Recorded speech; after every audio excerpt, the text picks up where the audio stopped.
Hello friends, Tattooed Biker here. Thanks for stopping by. Today I have a trucker's real-life paranormal horror story to share with you. But before we get started, if you like hearing about the strange, mysterious, unexplained, or just downright creepy things in our world, go ahead and hit that subscribe button. It's completely free, and I upload a video at least 5 days a week. So now, just kick back and enjoy the ride. The life of a long-haul trucker is a difficult one. Long, tedious hours on the road, away from family for days or maybe even weeks at a time. As Mike L. explains, they also witness many weird and incredible things on their interstate travels. Yet Mike wasn't prepared for what he experienced one summer night at a tiny truck stop in the middle of nowhere.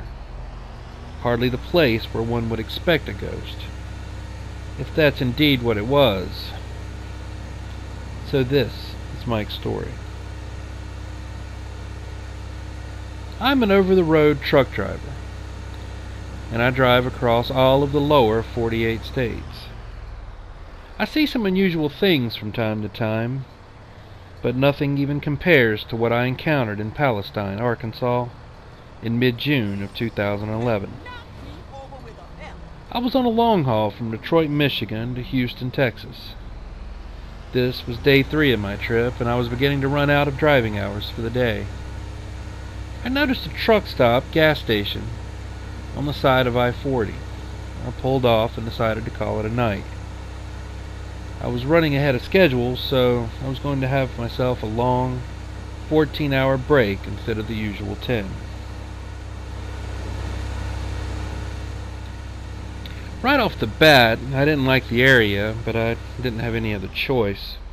The bathrooms were unkempt and had enough graffiti on the walls to classify itself as an inner-city truck stop, even though I was practically in the middle of nowhere. It was also a small shop with parking for only a dozen trucks. After washing up, I purchased a new work knife, some hot food, and headed out to the truck. I sat in the captain's chair and listened to the radio while I ate my dinner with the windows down, letting in the dry wind. The Mississippi River had just begun flooding, but there hadn't been any rain in over a week. The surrounding area was beginning to look like Nevada more than Arkansas. I finished my meal and cleaned up a bit, slid out of the seat and onto the pavement as a gust of warm wind hit me. I strolled over to the dumpster, tossed my garbage inside, and began slowly walking back to my truck. I fished out a filterless cigarette and leaned against the bug-splattered side of the truck and lit it with a lighter. I enjoyed my smoke as I watched the sun set below the horizon. A few more trucks had packed into spots, and I spotted one guy walking out of the store with a bottle of beer in his hand, looking around nervously as he quickly strode over to his truck. The life of a trucker. Something interesting and new every day. Risking his job over one lousy beer. I climbed back into the cab, dropped back into the sleeper berth, changed into a pair of pajamas, and lay down to get some rest. I didn't even bother setting an alarm. I felt sleep creep over me and accepted it as I drifted off in the dream world. I awoke with the cab of the truck rocking violently, knocking the bottle of water I had placed on my makeshift nightstand over onto the floor. I sat up, fully awake, and pressed the button on the truck's radio alarm. It was shortly just after 3 in the morning. I reached down and grabbed the water bottle that had fallen, twisted the cap off, and took a few deep gulps before wondering what had rocked my truck so violently. Then I remembered the wind. I settled back down and got my heart rate under control and lay my head down on the pillow. The truck rocked again, knocking my ashtray over that I'd set up in the cup holder, and once again tossing my water bottle onto the floor. I flipped on the overhead light and slid on my shoes, grabbed another cigarette from my pack. I opened the curtains and sat up in the captain's chair and shut off the sleeper light. I opened the door and noticed it had cooled down considerably outside. I shut off the truck and pocketed the keys, then climbed down onto the pavement to look around. At this time of night, the truck stop only had lights around the gasoline pumps, and their light couldn't reach the truck parking area. I looked around for a second, lit my cigarette, and then I noticed something. The wind had stopped blowing. I wondered what had caused my truck to rock so violently. Earthquake, maybe? I knew that a few had been reported around Memphis, and I was probably close enough to have felt a tremor, but that rocking motion didn't feel like an earthquake. It felt like the wind hitting the side of my truck with a strong gust. Curiously and cautiously, I walked around the front of my truck to the passenger side and looked down the length of my trailer. I noticed movement, low to the ground about 4 feet. Not fast. I used my keys to unlock the passenger side door, jumped up and grabbed my large flashlight from an overhead storage compartment. Then I climbed back down and closed and locked the door. I clicked on the light and shined it down the side of the trailer. And there was a young girl standing off into the field about 10 feet behind my truck. But then when I looked harder, she just wasn't there. Well, like I said earlier, truck drivers see something new every day, and this was certainly new.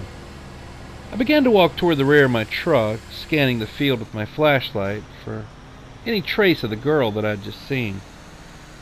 When I reached the back, there was no sign of her. It must have been a trick of the eyes. Heck, I wasn't even fully awake yet. I glanced over my shoulder, and there were no cars at the pumps, and the clerk definitely hadn't noticed me. I felt the urge coming on and didn't feel like walking into the store wearing my pajamas. I was in the middle of nowhere and no one could see me, so I figured no harm. I stood at the rear of the trailer and did my business, looking around for that girl again, also hoping she wasn't hiding behind something and watching me do this. I put everything away and walked to the driver's side of my truck, towards the cab. I took the last couple puffs of my cigarette and flung it into the parking lot, using my keys to unlock the truck and pop the door open. Just as I planted my foot on the fairing, I heard a distinct giggle. A little girl's giggle. I stepped back down and shined the flashlight around. Nothing. "This is getting kind of creepy," I said aloud. He heard me. A small girl's voice answered back. I jumped backwards away from my truck. The voice had come from inside the cab. Something was very wrong.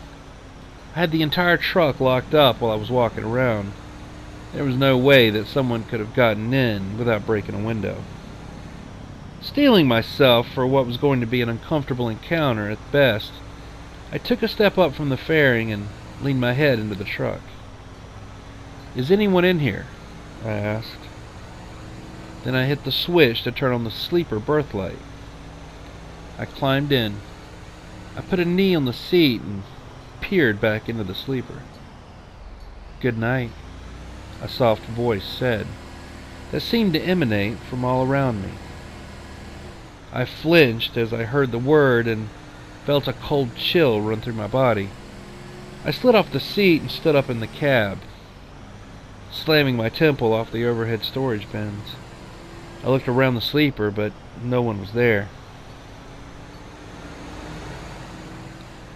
I turned around and shuffled into the cab to close the door when I saw the young girl standing outside my truck on the pavement, looking up at me with these lifeless, dead, shark-like eyes.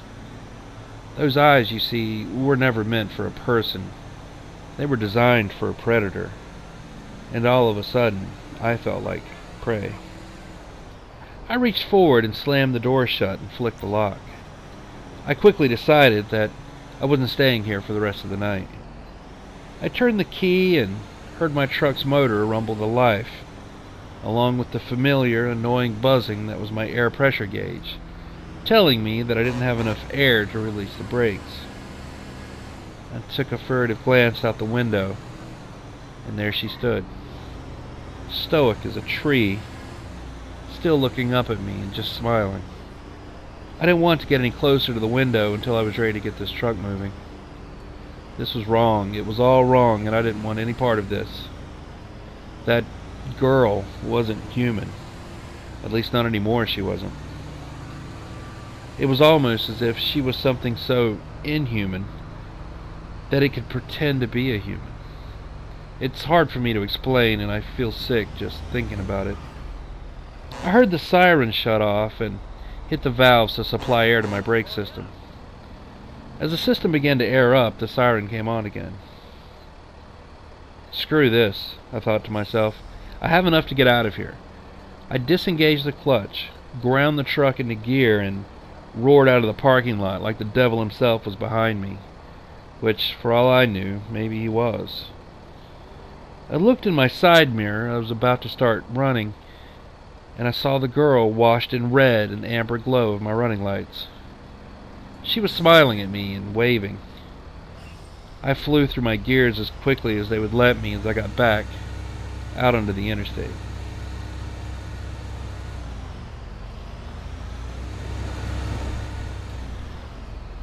I drove for about 45 minutes, repeatedly hitting the switch to turn on my interior lights, to look around the cab and the sleeper before spotting a larger truck stop at the next exit.